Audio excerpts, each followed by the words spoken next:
పొంగనూరు అంటేనే మాకు గుర్తొచ్చేది మీ ఆవులు, పొంగనూరు ఆవులు. ఈ ప్రపంచానికంతా ఉండినమ్మా,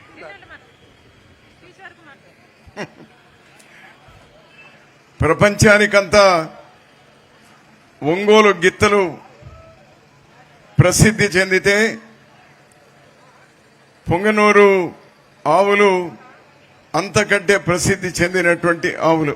అటువంటి పుణ్యభూమికి మేము వచ్చినాం. మేమందరం కూడా ఏమ్మా అంతా బాగున్నారా తల్లి?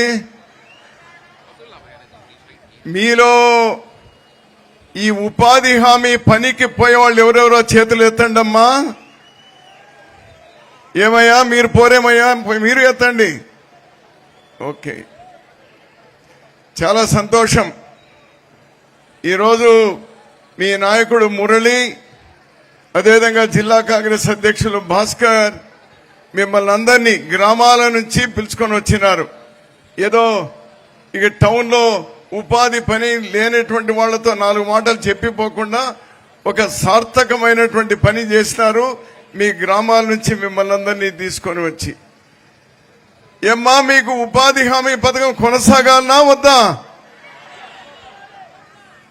కొనసాగాలి. మహాత్మా గాంధీ పేరు దానికి ఉండాలనా వద్దా?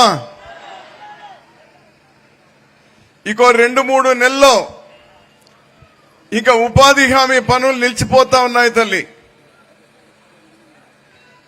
ఆ నిలిచిపోతుంది అనేటువంటి బాధతోనే ఈరోజు దేశంలో 12 కోట్ల కుటుంబాలు, అంటే దాదాపు 45-50 కోట్ల మంది ఏదైతే గౌరవంగా తాను పని చేసుకొని జీవనం సాగిస్తున్నారో అటువంటి పనిని ఈరోజు ఆపేయబోతా ఉన్నారు. మీకు ఒక హక్కుగా ఇవ్వడం జరిగింది ఆనాడు. సోనియా గాంధీ గారు, మన్మోహన్ సింగ్ గారు, రాజశేఖర్ రెడ్డి గారు మీకు ఒక పనికి హక్కుగా ఇచ్చినారు. అది మీ హక్కు. మీ పని ఇవ్వకుండా పోతే వారికి ఉద్యోగం ఊడుతుంది. ఆ హక్కుగా ఇచ్చినటువంటి దాన్ని విషయాలన్నీ మా అధ్యక్షురాలు చెప్తారు.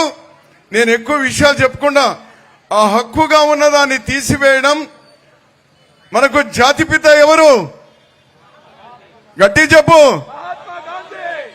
అతని పేరు తీసి ఈరోజు 12 కోట్ల కుటుంబాలతో ఆడుకుంటా ఉన్నారు, వాళ్ళ జీవితాలతో ఆడుకుంటా ఉన్నారు.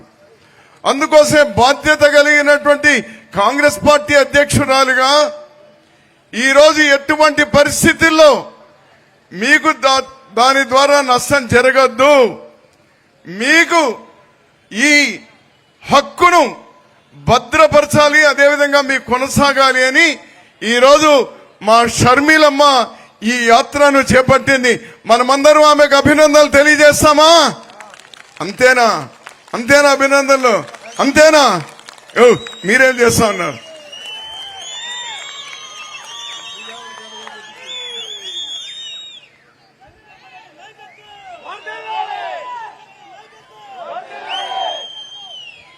ఇది పేదల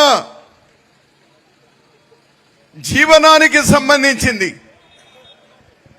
దీంతో ఆడుకునే ప్రయత్నం చేస్తా ఉన్నారు కేంద్ర ప్రభుత్వం, రాష్ట్ర ప్రభుత్వాల మీద తోచేసి. ఇప్పుడే మూలిగే నక్కలై కూర్చున్నాయి రాష్ట్ర ప్రభుత్వాలు. మన రాష్ట్రమే కాదు, చాలా రాష్ట్రాలు. దాని మీద తాటిపండు పడితే ఎట్లా ఉంటుంది అట్లా ఉంది ఇప్పుడు పరిస్థితి. ఇది అమ్మ ఆగిపోతా ఉంది. ఈ మీకు ఉపాధి హక్కు అనేది తీసేసినారు. ఇక పనులు దొరకవి 2-3 నెలల్లో. మీరందరూ అప్రమత్తం కావాలి. 12 కోట్ల కుటుంబాలు ప్రత్యేకంగా అప్రమత్తం కావాలి. ఎవరైతే ఈ ఉపాధి పొందుతున్నారో మిమ్మల్ని అందరినీ చైతన్యవంతం చేయడానికే మా అధ్యక్షురాలు ఈరోజు వచ్చినారు. మేము కూడా మీకందరికి కూడా అండగా ఉంటాము అని చెప్పడానికి వచ్చినాము. బలో మహాత్మా గాంధీకి, మహాత్మా గాంధీకి, మహాత్మా గాంధీకి. నమస్కారం.